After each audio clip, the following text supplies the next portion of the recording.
बिल्कुल। नमस्कार। आज हम एक बहुत ही दिलचस्प विषय पर बात करने वाले हैं, भगवान शिव का तीसरा नेत्र। जी बिल्कुल, ये एक ऐसा विषय है जिसके बारे में बहुत जिज्ञासा रहती है। हाँ, तो हमारे पास जो जानकारी है वो मुख्य रूप से पुराणों से आती है, मतलब कथाएं हैं, उनके मतलब हैं। सही। खासकर वो प्रसंग जब शिव जी ने अपना तीसरा नेत्र खोला था। वही तो सवाल यही उठता है कि आखिर महादेव ने ऐसा क्यों किया, कब किया और इसका गहरा मतलब क्या है। तो आज कोशिश रहेगी कि इस पूरी अवधारणा के पीछे की कहानी, उसका प्रतीकात्म और उसका हमारे लिए क्या संदेश है, उसे समझें। ठीक है, तो चलिए शुरू करते हैं। पुराणों में जैसा बताया गया है, शिव जी का तीसरा नेत्र उनके माथे पर है, बिल्कुल बीच में। हाँ, ललाट पर। और ये बात ध्यान देने वाली है कि ये हमारी इन दो आंखों जैसा नहीं है, मतलब भौतिक दृष्टि नहीं है ये। नहीं, बिल्कुल नहीं। इसे तो सत्य का, ज्ञान का और एक कह सकते हैं कि एक दिव्य ऊर्जा का प्रतीक माना गया है। हाँ, एक अलग ही आयाम की दृष्टि है ये। इससे जुड़ी जो सबसे जानी मानी कहानी है वो तो कामदेव वाली है ना? जी बिल्कुल, वही सबसे प्रसिद्ध है। प्रसंग कुछ ऐसा है कि शायद देवताओं ने कहा था कामदेव से कि वो शिव जी का ध्यान भंग करें। हाँ, ताकि उनके मन में देवी पार्वती के लिए प्रेम जागे। तो कामदेव ने उन पर अपना पुष्प बाण चलाया। और शिव जी उस वक्त गहरे ध्यान में थे, तो जाहिर है उन्हें बहुत क्रोध आया इस बाधा से। हाँ, अत्यंत क्रोध। और उसी क्रोध की स्थिति में उन्होंने अपना तीसरा नेत्र खोला। और उससे जो ज्वाला निकली वो इतनी भयानक थी कि कामदेव तुरंत भस्म हो गए। जी, उसी वक्त। और इसी घटना के बाद से शिव जी का एक नाम त्रिनेत्र या त्रिलोचन भी पड़ गया, 3 नेत्रों वाले देवता। हाँ, त्रिनेत्र। लेकिन यहाँ एक जरूरी बात समझने की है, जैसा आप पहले कह रही थी जी, कि इसे सिर्फ एक आंख की तरह नहीं देखना चाहिए। बिल्कुल नहीं। यहीं पर बात थोड़ी गहरी हो जाती है। ये सिर्फ एक फिजिकल अंग नहीं है। तो क्या है ये दरअसल आध्यात्मिक दृष्टि है, प्रज्ञाचक्षु। मतलब वो क्षमता जो हमारी इंद्रियों और मन से भी परे जाकर सच को देख सकती है। ओ, मतलब जो हमारी ये आंखें नहीं देख पाती वो ये तीसरी आंख देख लेती है। हाँ बिल्कुल, ये सीधे सत्य का अनुभव है, ज्ञान और ऊर्जा का एक असीम स्रोत जो हमारी आम देखने की सीमा से बहुत बहुत आगे है।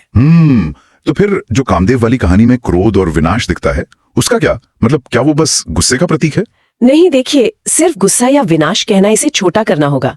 इसके कई सारे मतलब हैं, प्रतीकात्मक अर्थ। जैसे?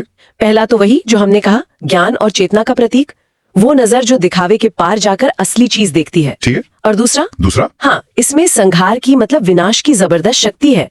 लेकिन ये समझना जरूरी है कि ये विनाश किसका करती है। अच्छा। ये आंख तब खुलती है जब दुनिया में अहंकार, अधर्म या असंतुलन बहुत ज्यादा बढ़ जाता है, तो ये उस नकारात्मकता को खत्म करती है। मतलब एक तरह से बैलेंस बनाने के लिए। बिल्कुल, ये नेगेटिविटी को जलाकर एक नए सही संतुलन का रास्ता खोलती है। ये कोई अंधाधुंध विनाश नहीं है, ये ब्रह्मांड की व्यवस्था बनाए रखने का एक तरीका है। ये दिलचस्प है।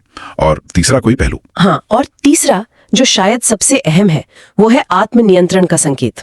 आत्मनियंत्रण? वो कैसे? आप देखिए, शिव जी का तीसरा नेत्र हमेशा खुला नहीं रहता, वो उनके पूरे कंट्रोल में है। हाँ, ये बात तो है। ये तभी खुलता है जब सब्र की, सहनशीलता की हद पार हो जाती है, जब दखल देना जरूरी हो जाता है। अच्छा। तो ये हमें सिखाता है कि अपार शक्ति हो तो साथ में उतना ही गहरा संयम भी होना चाहिए। लेकिन हाँ, जब गलत चीजें हद से बढ़ जाएं, तो फिर दुनिया की भलाई के लिए कड़ा कदम उठाना भी धर्म बन जाता है। तो मतलब एक तरह से ये अंतिम उपाय है। हाँ, कह सकते हैं, एक जरूरी लेकिन एक्सट्रीम शक्ति जो संतुलन बनाए रखती है। ये तो बहुत गहरी बात है। ज्ञान, संतुलन के लिए विनाश, और फिर उस पर भी पूरा कंट्रोल। क्या हम इसे अपनी लाइफ से भी जोड़ सकते हैं?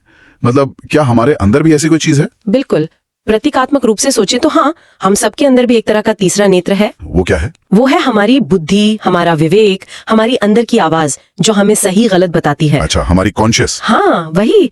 यही तो हमें दुनिया के दिखावे और भ्रम से परे जाकर चीजों को असलियत में देखने में मदद करती है, सच को पहचानने की ताकत देती है।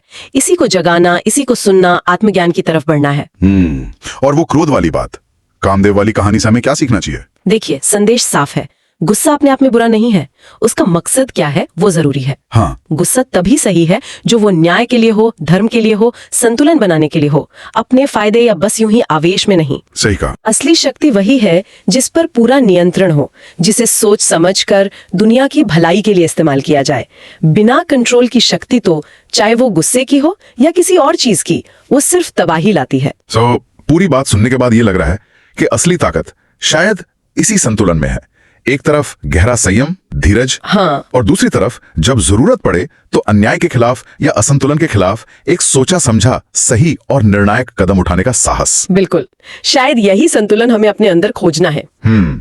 ये सोचने वाली बात है।